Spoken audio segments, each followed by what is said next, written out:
Welcome to the Brenda Perryman Show right here on TV 33, WHPR, Comcast 90 in Detroit and Oakland County. Also, courtesy of the World Wide Web, www.tv33whpr.com. And I'd like you to remember to support our sponsors here on the show. We have Oak Park Residential. So if you know anyone who's been in a car accident and maybe even was in rehabilitation, but they were let out before they were completely healed, you need to call them. You really need to call them because they have a great facility and they will take care of your loved one. Also, the dentist, some of my favorites, and if you are having any kind of dental issue, please call them.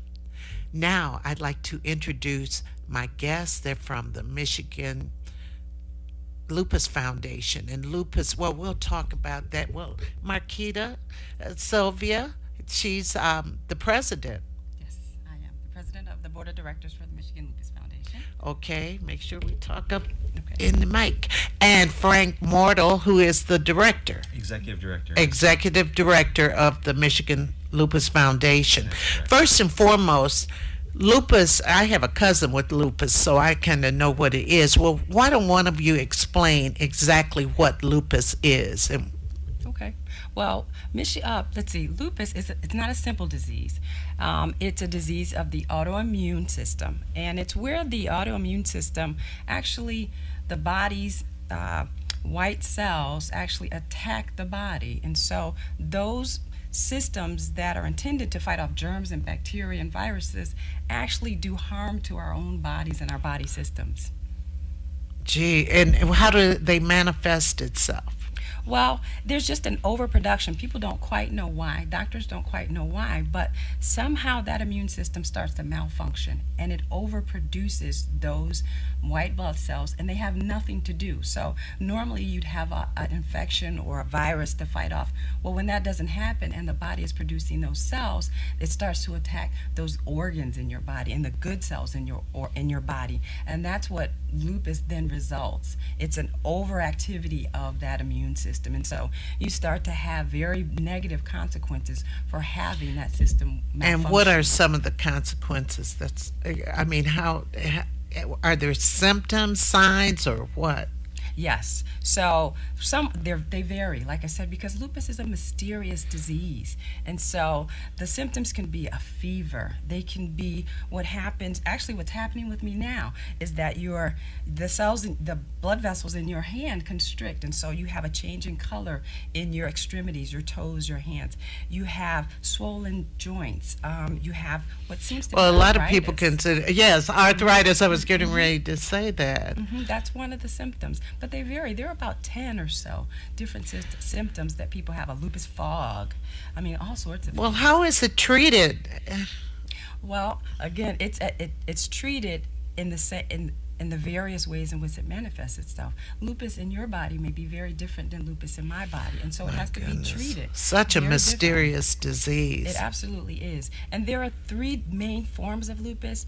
One is lupus that attacks the entire body system. It's called systemic lupus. One is drug-induced lupus.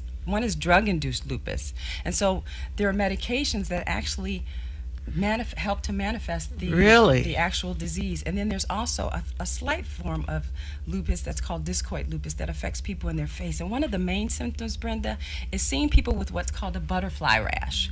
There's What's a rash. butterfly rash? It's a rash that's on the face, and it's actually the shape of a butterfly. Lupus, actually, the Latin root of it is wolf. And so this is a rash that actually looks like a butterfly or a wolf's face that comes on an individual's face. So it's pretty severe. It can be very mild and look like kind of like rosacea, or very severe for some people. So that's one of the main symptoms. Frank, how did you get involved? I had a dear friend that lost her life due to this terrible disease at a young age in her mid-20s. And so it became on my radar a few years ago, and then there was an opening. Here, our office is in Southfield. This group has been around for 40 years. We celebrate our 40th anniversary. 45,000 people, Brenda, diagnosed with lupus in the state of Michigan.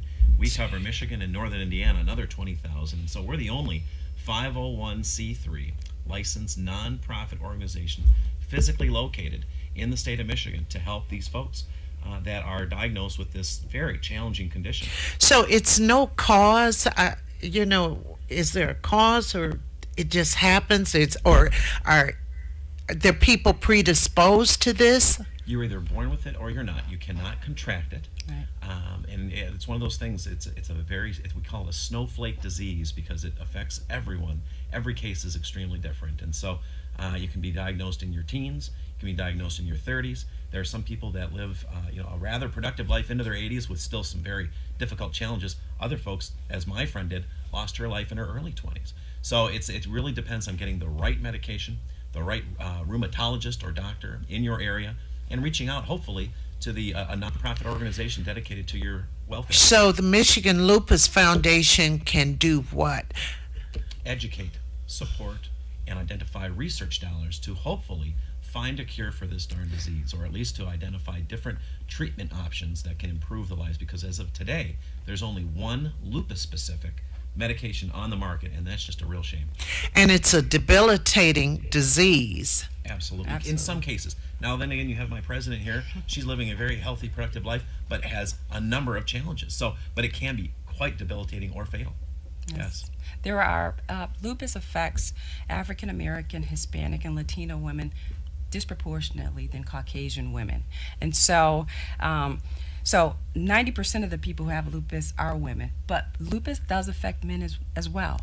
And unfortunately, because we don't access health care as early as we should in order to get early diagnoses, oftentimes lupus is more fatal in those populations. Because we'll take that fever as being, well, that's just a fever. I get it every now and then, every few months or something like that. Right. And we're accustomed to, you asked earlier about causes.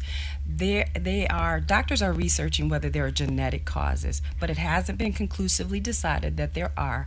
But stress is a huge, huge cause for folks who may be predisposed to having lupus. And who we are, we work, right? Women in this society, we work. We work as out in the workforce, and we also work at home. So when we get tired, we don't sit down. We don't get rest.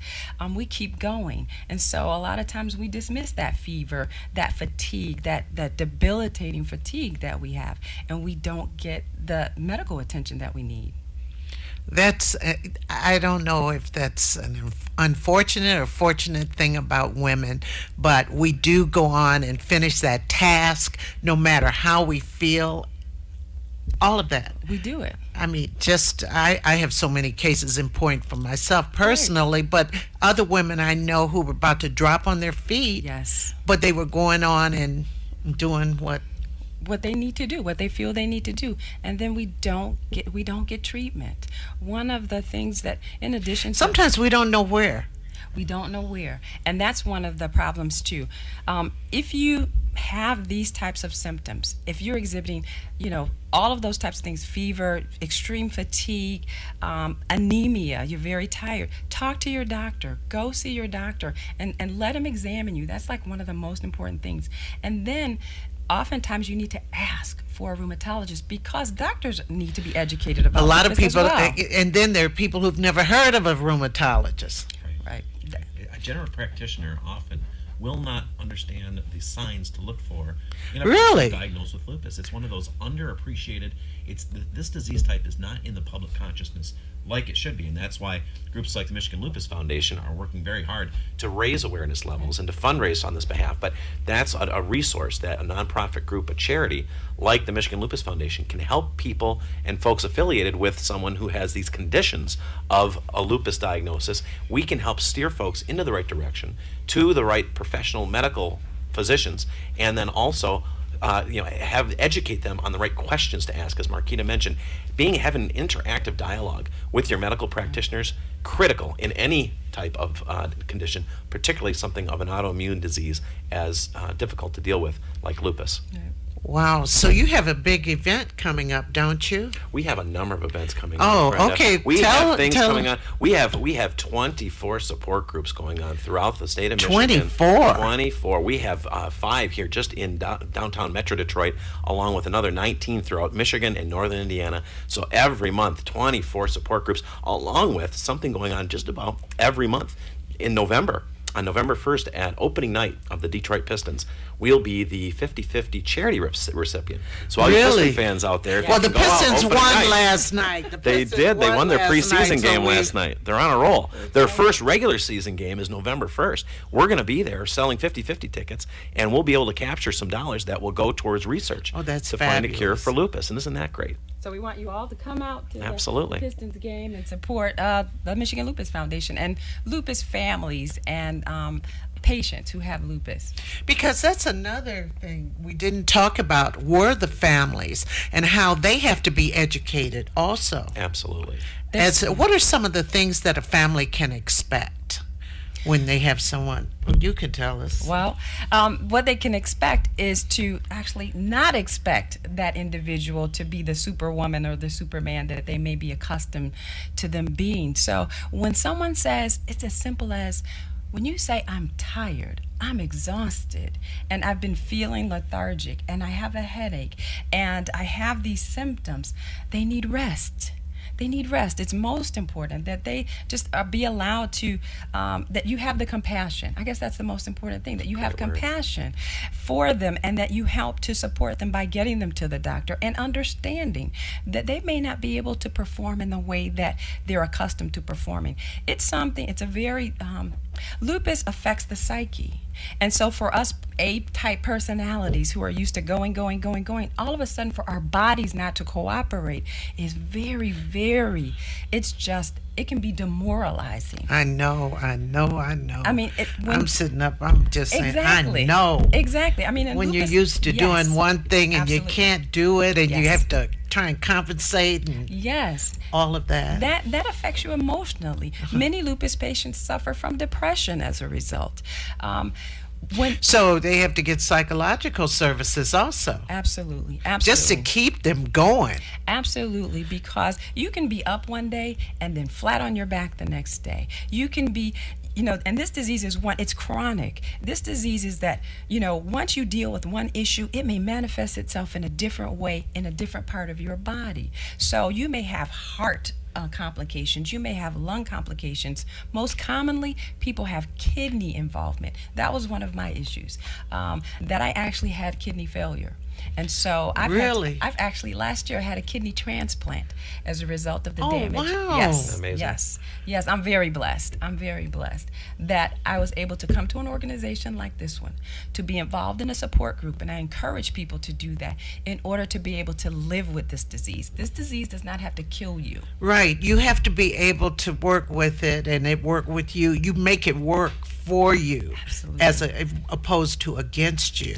Absolutely. And when did you discover you had lupus? Actually, again, one of those long journeys. I was misdiagnosed for years by doctors, again, because many of the symptoms are symptoms of other diseases. So I was misdiagnosed for a number of years, and in the mid-90s, I was finally diagnosed with lupus SLE, and then I could begin treatment. And that was most important. A lot of people and a lot of doctors misdiagnose, and so people actually suffer for far too long because they're not diagnosed correctly and then don't start treatment and then don't get the support from their family members and members of their community. Well, is there a test or something that patients can ask for? Or, I mean, if someone watching our program Yes. has had some of the symptoms, what is it that they can go to their doctor and ask for? Or maybe they have a family doctor or Right. internist. Well, once you present, you go to a doctor and you talk to your doctor about the symptoms that you have. There are blood and urine tests. There's an antibody test that actually then, once a doctor sort of looks at your medical history, looks at the symptoms that you're presenting, and then does this blood test and these urine tests looking for these antibodies, then they can conclusively diagnose you with lupus. So it's an antibody test, antibody test that you're looking for them to perform on you. Well, Are you in remission? I'd like to say that I haven't had a flare in years. And because I am compliant with my treatment programs, then I feel like I can live a very healthy and productive and successful life. I don't say remission because I know that if I don't continue to comply, I can certainly be flat on my back again, and Absolutely. and looking at some very dire consequences. But right now, I'm taking care of myself. My kidney is taking care of me, and I'm taking care of lupus. Well, my cousin always says, she lives in California. She says that she's in remission, and she's been there for quite a while. She's doing very, very well. That's It's been awesome. years, but yes, she has. But she had a regular job, But I get concerned. You get so excited about feeling better. You get excited about feeling better, so then you say, God, I'm feeling better. And then next thing you know, you could be flat on your face the next day. Absolutely. And that's what can lead to depression. You can't do what you plan to do. Yes. Certain things like that. But with the Michigan Lupus Foundation and its resources that can help us determine what we're going to, let's see, who can I see? Who can I talk to? What are some of the next best steps in your case that can help you to feel better and to have a more productive life? So how does one reach the Michigan Lupus? Well, that's a great question, Brenda. We're Foundation. very proud of our website, milupus.org. And again, we have a number of free, no-cost information. We have a weekly electronic newsletter that goes out to our supporters. We have, as I mentioned before, events every month, whether it's a support group or just an awareness or fundraiser event. But really, the website, milupus.org, is the key. milupus.org. And that's and lupus is spelled Lupus. That's correct. Because I don't want anyone spelling it Lupas. Lupus. Listen, I really appreciate your information. I think that it's valuable. I think that we have people out there who know people with lupus, and they can pass this information along, or someone with lupus who may be listening or watching, I should say, or someone who may be experiencing some of these symptoms we spoke of. I'd like to thank you, and I wish you the best, and I'm going to check out your website. Thank you, Brenda. And I really want to Brenda. give a donation. It'd be small, but Literally every dollar counts. But the nice thing about our foundation, for folks to get involved, costs nothing. Yes. Completely free. We It's just- a wonderful resource. We want everyone, and I'm so appreciative that you invited us. So Yes, thank you, so Brenda. much Oh, for my helping us pleasure. to spread the word. I thought that was important. Yes. Well, we'll be back in just a moment with information on the Women's Empowerment Expo, and you don't want to miss that.